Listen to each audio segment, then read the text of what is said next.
लेकिन मैं लाइल्मी में वो टेक्नोलॉजी कॉलेज चला गया, तो वहां से मैंने इतना वेपन वो इतने बरामद किए। सजाद साबरी गैंग था वहां पे, तो वो वेपन जिसको भी चेक करूं तो वो वेपन निकल आए। तो हम वहां पे हमने बंदे गिरफ्तार किए, वो वेपन भी हमने रिकवर किए। शाम को उन्होंने इंकशाफ किया कि हमारे कुछ वेपन पंजाब यूनिवर्सिटी में पड़े हैं। तो मेरी गाड़ी देख के तो एक सब इंस्पेक्टर कहता है, वो अब तू किधर? मैं क्या क्यों? उन्हें क्या उसने वो पंजाब उन्हें क्या तेरे वास्ते तो जुलूस निकले हैं। कि वही फर्क है उस वक्त पुलिस में और इस वक्त की पुलिस में, जो निहारी और पीजे में फर्क है।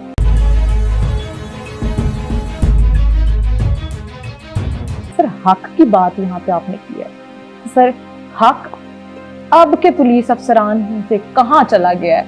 आप थे, आपने पुलिस डिपार्टमेंट का नाम रोशन किया, उन माओं की दुआएं भी आपके साथ है, बुजुर्गों के साथ, बुजुर्गों के अलावा अल्लाह के बाद और बुजुर्गों के बाद जिन जिन माओं के सर पे आपने दुपट्टे रखे, जिन जिन बहनों के सर पे आपने दुपट्टे रखे, बेशुमार वाकयात हैं।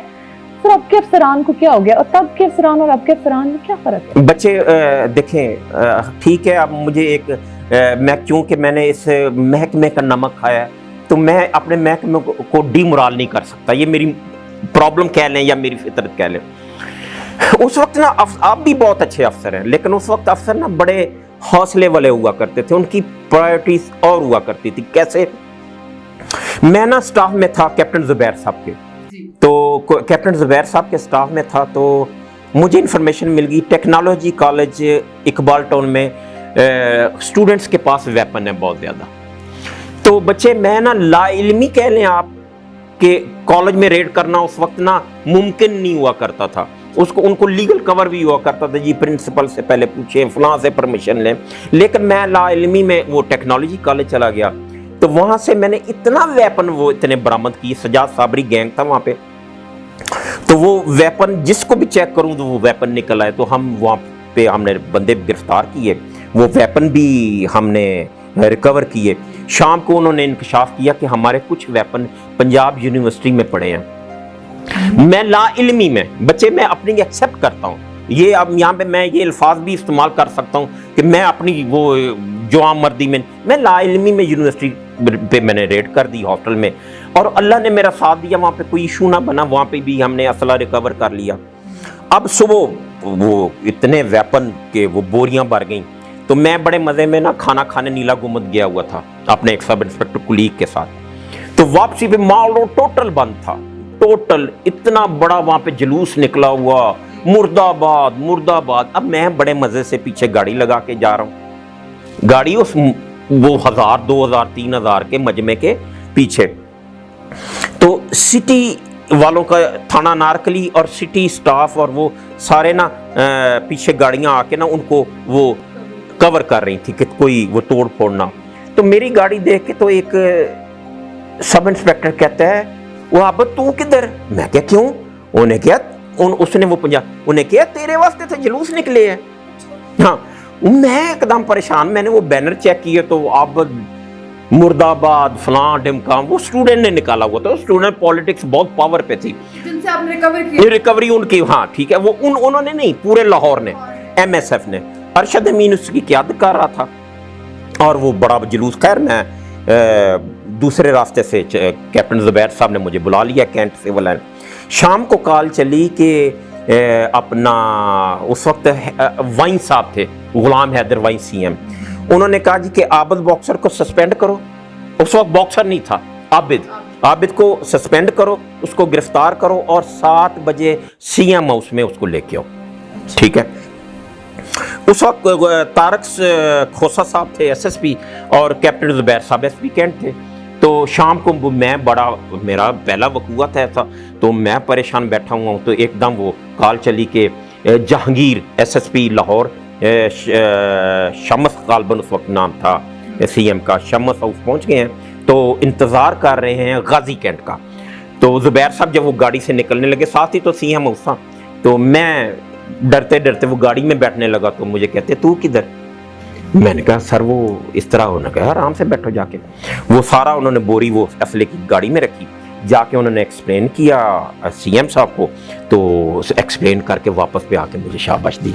अब इसके बाद तमाम जर्नलिस्ट, उस वक्त ये मीडिया नहीं हुआ करता था, प्रिंट मीडिया था, आ गए जी इतनी बड़ी प्रेस कॉन्फ्रेंस। तो ज़ुबैर साहब ने पता क्या कहा कि ये पिस्टल किसने पकड़े हैं? उन्होंने कहा ये आबद ने। उन्होंने कहा प्रेस कॉन्फ्रेंस भी आबद करेगा। तो मैंने वो प्रेस कॉन्फ्रेंस की। अच्छा। तो ये वो था अफसरान का वो सरपरस्ती थी उस वक्त। तो वो मसला ये नहीं हम कहते कि हम क्राइम करते थे वो साथ खड़े हो जाते, लेकिन अगर हक पे हुआ करते थे तो मुकम्मल साथ खड़े हो जाते थे। तो फिर बड़ा वो हमें उनके साथ का जी मोटिवेशन मिलते थे। सर मुझे बताएं कि तब की पुलिस और अब की पुलिस में क्या फ़र्क है? तब की पुलिस जो है इतनी ज़्यादा मोटिवेटेड, इतनी ज़्यादा दबंग आपकी तरह की, और अब की पुलिस जो है इतनी ज़्यादा गैर जिम्मेदार, क्योंकि सारे नहीं हैं, बहुत से लोग हैं गैर जिम्मेदार हो गए हैं। तो सर तब की पुलिस और अब की पुलिस में क्या फ़र्क है? मुख्तात अल्फाज में मुख्तसर जवाब ये है कि वही फ़र्क है उस वक्त पुलिस में और इस वक्त की पुलिस में, जो निहारी और पीज़े में फ़र्क है। अच्छा, आपकी मॉडर्न पुलिस और तब की देसी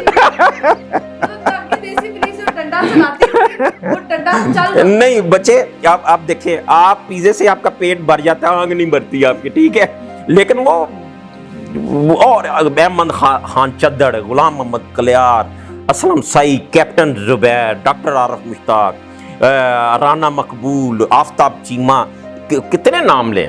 अब कई अफसर ऐसे हैं, तारक परवेज साहब, मैंने ज़िंदगी में उनकी शक्ल भी नहीं देखी हुई, लेकिन क्या बात है, आफ्ताब चीमा साहब की ज़िंदगी में शक्ल क्या बात। अब भी अच्छे अफसर हैं, लेकिन कुछ माजरत के साथ कुछ सियासी मसाइल का भी हो जाते हैं शिकार या कोई ऐसा, अदरवाइज अभी भी हैं।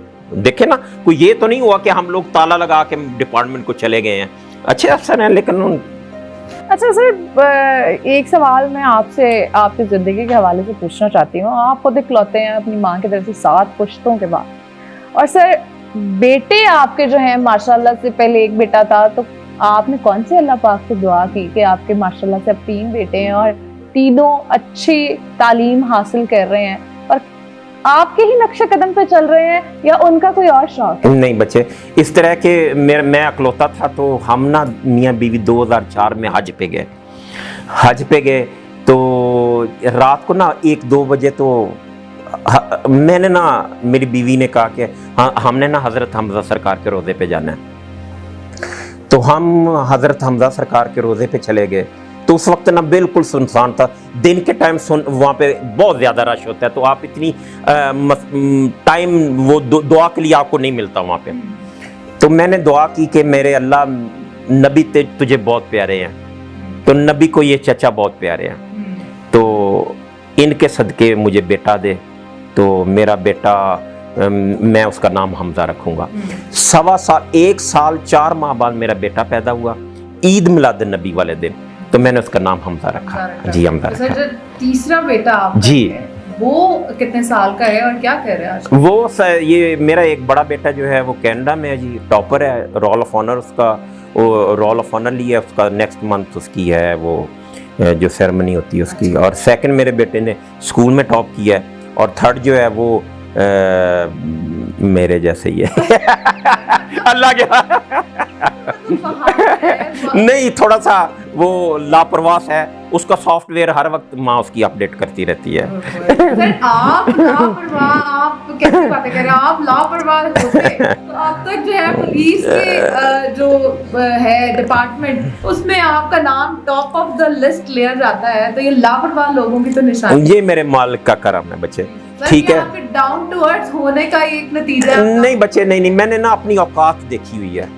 अगर आप महसूस ना करो तो मैं बयान कर लूं। जी सर, जी। मैंने ना, मैं आज से 20 साल पहले ऐसा नहीं था, 20-25 साल पहले मैं ऐसा नहीं था। अब मैं ये तासर ये दूं कि मैं जब पैदा हुआ, मैं स्कूल में गया, फिर मैं पुलिस में गया, वो मैं ऐसा था, मैं नहीं बच्चे, मैं ऐसा नहीं था। मैं बहुत गुनाहगार आदमी आज भी हूँ, मैं उस वक्त भी गुनाहगार था, लेकिन ना मैं ऐसा नहीं था। मेरे पे कह लो कि एक इंस्पेक्टरी का एक था एक्स्ट्रा, एक जिसे वो आप लफ्ज़ नशा कह सकते हो, या लेकिन मैंने फिर अपनी औकात देखी, मैंने कहा ये आबल बॉक्सर कुछ भी नहीं है बच्चे। ये देखो आज एक ब्रेकिंग न्यूज़ दूं आपको, किसी को नहीं पता मेरी फील्ड में नौकरी 6-7 साल है। लोग समझते हैं कि मैं 88 में भर्ती हुआ, भर्ती होने के साथ ही मैंने वो क्लाशनें चलानी शुरू कर दी, बिल्कुल नहीं। मेरी टोटल फील्ड में नौकरी 6 से 7 साल है। लेकिन क्या आप समझते हो कि आपसे मैं 5 IG साहबान के नाम पूछूं या DIG साहबान के, आप बता सकते हो? ठीक है, अल्लाह ने मुझे नवाजा। मैं ऐसा नहीं था, मैं गुनाहगार आदमी था, मेरे से गलतियां हुई, मैं गुनाहगार था, मुझे अल्लाह ने फिर माफ़ी का एक चांस दिया, मैंने वो चांस अवेल किया। आज भी मैं कहता हूँ, मैं उसका कोई क्राइटेरिया तो या उसकी कोई वो है तो नहीं ना कि मैं उसमें कुछ चीज़ CV पेश कर सकूँ, लेकिन मैं समझता हूँ कि अल्लाह ने मुझे जो रहनुमाई मुझे किसी की तरफ से मिली, आज भी मैं उस पर कारबंद हूँ। और अल्लाह ने बहुत सारे गुनाहों से अल्लाह ने मुझे अब बचाया हुआ है। तो अल्लाह ऐसे ही रखे। तो अल्लाह ने मुझे मेरी औकात दिखाई, फिर मैं